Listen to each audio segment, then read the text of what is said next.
one.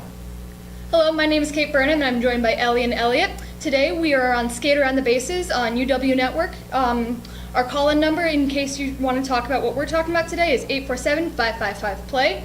Today we're going to be talking a lot about the old guys of the NHL, along with some of the young ones, and the old guys of the MLB as well.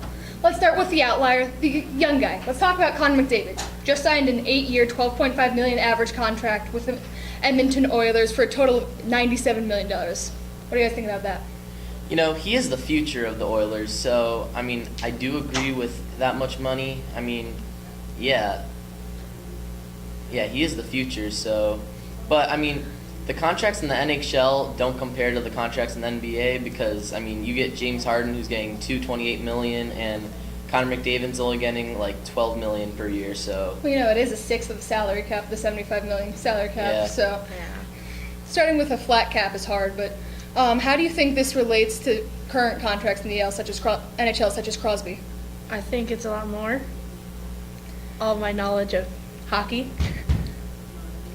Personally, I think that it's kind of funny that he took the Crosby initiative and made his contract equal out to his number. Crosby's an $87 million total, his is a $97 million. But let's talk about the more experienced veterans in the NHL. Talking about free agency, Jaromir Jagr, nowhere to go yet. What about that? Yeah, I don't know. Like, what teams really want him? Because, I mean, he is getting old, but he still has a lot of juice in him left. So, I don't know where he's gonna go. What do you think? I mean, I think that he's been offer sheeted by an ECHL team. I think that's much below where he wants to be right now. But do you think that age is really what dictates your career as a sports player? Yes. And what do you think that has to do with players such as Bartolo Colon in the MLB? Well, Bartolo's like awful since he signed with the Braves, so. I think he's going with something like an 8.02 ERA. He's 2-8, and this is coming yeah, it's off. not good. You know, he's got a winning career average. He's Yeah. got, I think it's a 4.01 ERA and more wins than losses. But how do you think this does for him now? I mean, he's really old. That's all I gotta say. I mean, but the thing about him is that, like, last year he had a good season. I don't know what's going on with him this year.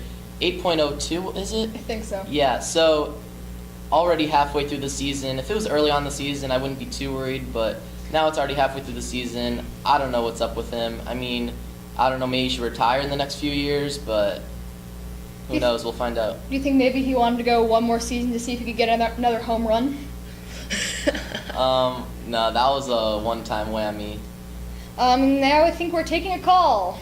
Yeah, I'm a big hockey fan. You all talked about Connor McDavid making $100 million, 12.5 per year. Do you think it's going to hurt the Oilers being able to surround him with talent because he's taking up so much of the cap? Do you think they'll be able to give him what he needs to try to win a cup?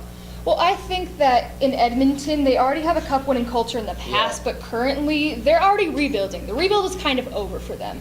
They're already a playoff team, so exactly. Even And just with Connor McDavid, so I think the fact that also McDavid is on his entry level for another 1 year, so they have him for 9 years. I think they can bring in who they need in these current years. And you also look at teams like Chicago who give 10.5 each to Kane and Taves. It's possible to work around a cap. Washington attempts to do so. Sadly, they choke in the playoffs every year, but they Second have round. lots of money tied up in a lot of players, and yet they still somehow build a successful core around it. I think Edmonton just has to focus more on their drafting and their prospects, and Chiarelli just needs to get it together and look who's going to be cheapest and best. And I think that's all we have time for today. I'm Kate, I'm Ellie. I'm Elliot. and this has been Skate Around the Bases.